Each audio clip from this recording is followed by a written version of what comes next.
सोमवार को राजनांदगांव लोकसभा से दूसरी बार टिकट मिलने पर सांसद संतोष पांडे प्रथम बार कवर्धा पहुंचे। इस दौरान भव्य स्वागत हुआ। कार्यकर्ताओं ने आतिशबाजी और मिठाइयां खिलाकर बधाई दी। सांसद संतोष पांडे को राजनांदगांव लोकसभा से दूसरी बार टिकट मिलने पर उनकी धर्मपत्नी ने भी अपनी खुशी व्यक्त की और साथ ही राजनांदगांव लोकसभा के सांसद संतोष पांडे ने भी जनता से ये अपील की।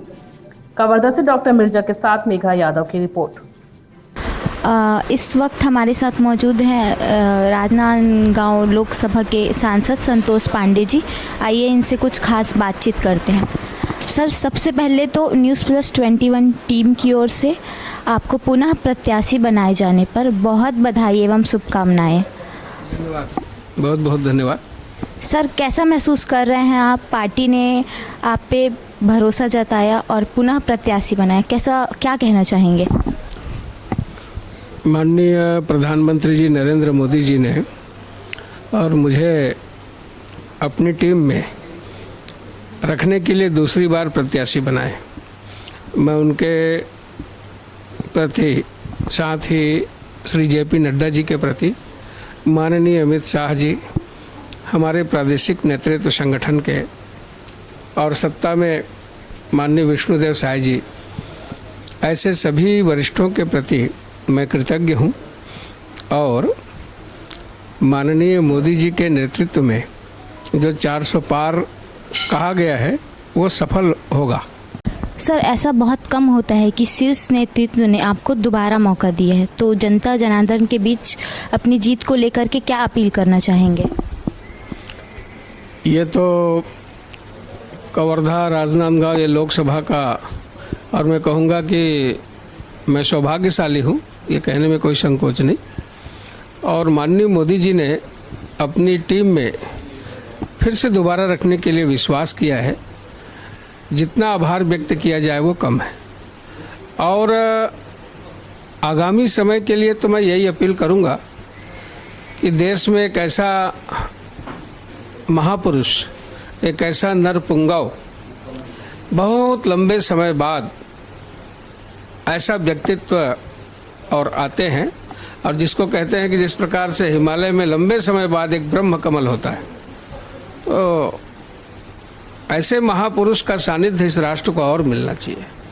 और हम सबका दायित्व तो बनता है कि आने वाले 2024 में जो इलेक्शन है उसमें जो विकसित भारत की उन्होंने जो कल्पना की है, उस कल्पना को साकार करने के लिए माननीय नरेंद्र मोदी के हाथों में फिर से बागडोर देनी चाहिए।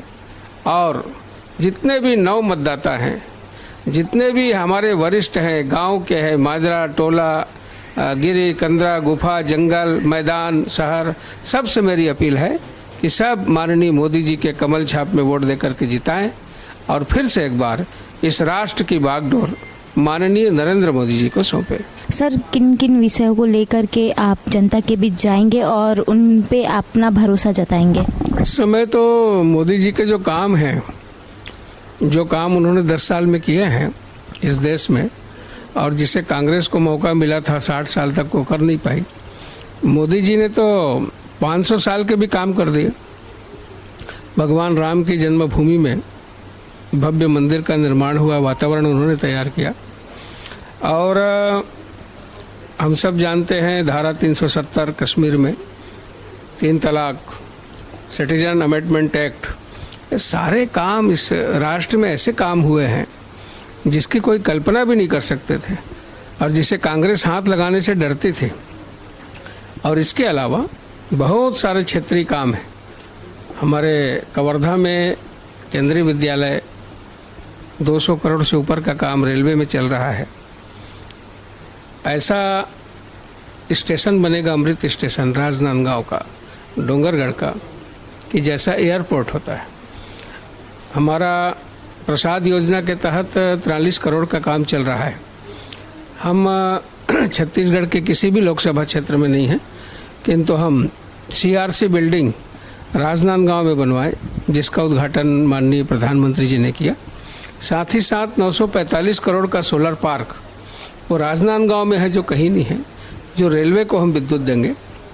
इसके साथ ही साथ मैं आपको बताना चाहूँगा कि जो हैदराबाद एक्सप्रेसवे है वो 4500 करोड़ का है, जो राजनांदगांव डोंगरगांव होते हुए जाएगा और यहाँ के आर्थिक जो गतिविधियाँ हैं उसको उसमें सहयोग मिलेगा। बालाघाट लांजी रजे गांव से लेकर के कुम्हारी तक की सड़क जो बनने वाली है, तो ऐसे अनेक, जिसमें मैं आपको नल जल को छोड़ रहा हूँ, आवास योजना को आपको मैं बता नहीं पाया। 18 लाख आवास बनेंगे, किसको कहते हैं 18 लाख आवास? तो कुल मिलाकर के विश्वकर्मा योजना है, शिक्षा में, पेयजल में, विद्युत में, माजरा टोला में सब में पहुंच गया विद्युत। अभी फिर से पीएम जनमन योजना के तहत सड़कें पहुंचाने का काम, सड़कें बनाने का काम, यहाँ मेरे ख्याल से कम 134 सड़क तो यही पास हुआ है प्रधानमंत्री जनमन योजना से। हमारा जो खैरागढ़ है वहाँ पास हुआ है, और दोनों जगह विशेष जनजाति के लिए, बैगा आदिवासियों के लिए। तो इतने काम हो रहे हैं और जनता जान रही है, समझ रही है, वो तो इंतज़ार कर रही है कि कोड ऑफ कंडक्ट कब लगे। मैडम, आप सांसद जी की धर्म पत्नी हैं। पार्टी ने उनको पुनः मौका दिया है सांसद प्रतिनिधि में, कैसा महसूस करी, कैसे खुशी जाहिर करेंगे आप? बहुत ही खुशी है। शीर्ष नेतृत्व ने जो निर्णय लिया है, उनका जो आशीर्वाद प्राप्त हुआ है, उनको बहुत बहुत साधुवाद, धन्यवाद। उनका जो निर्णय है वो सिरोधार्य है, उनको हम बहुत बहुत धन्यवाद देते हैं। सांसद संतोष पांडे जी जनता के बहुत करीब रहे हैं और इसी को देख कर के पार्टी ने उनको पुनः मौका दिया है, इस पर आप क्या कहेंगे? पार्टी उनको काबिल समझी, जहाँ भी जो भी उनको जिम्मेदारी दी गई संगठन की, उन्होंने बखूबी निभाया। और इस तरह से जिस तरह उनको बस्तर में उनको जवाबदारी दी गई थी, उसको भी उन्होंने बखूबी निभाने की कोशिश की। तो यही वजह है कि जो भी जिम्मेदारियों को वो बड़े तल्लीनता से निभाए हैं, तो शीर्ष नेतृत्व का जो आशीर्वाद प्राप्त हुआ है, बस यही है। अब उनका जो सोच है, उनका जो आशीर्वाद है, उनका जो निर्णय है, उनके लिए हम उनको साधुवाद और धन्यवाद। मुस्कुराहट बता रही है कि जीत निश्चित है, तो इस मुस्कुराहट को आप कहाँ तक ले जाना चाहते हैं? कॉन्फिडेंस लेवल हाई होने का कारण है हमारे मोदी जी। मोदी जी की कार्यप्रणाली और कार्य को हम गिन ही नहीं सकते और गिना ही नहीं सकते। और जो हमारा शीर्ष नेतृत्व इतना हमारे ऊपर, इतना उनका आशीर्वाद और उनके जो कार्य की जो क्षमता है, उससे राजा बोलते ना, राजा अगर सही हो, राजा अगर प्रजा का उनके ऊपर सर पे हाथ हो तो प्रजा ऐसे भी खुश रहती। तो हमारे राजा ही ऐसे हैं जिनका कोई जवाब नहीं। इसलिए हम पूरे कॉन्फिडेंस से, और उनकी जो कार्यप्रणाली है और उनके जो काम हैं, उनकी गिनती तो कराएं, लेकिन सभी चीज़ वो एक सुचारू रूप से लागू भी हो गया है, सिर्फ बातों तक सीमित नहीं है। इसलिए हम फुल कॉन्फिडेंस से अब की बार 400 पार।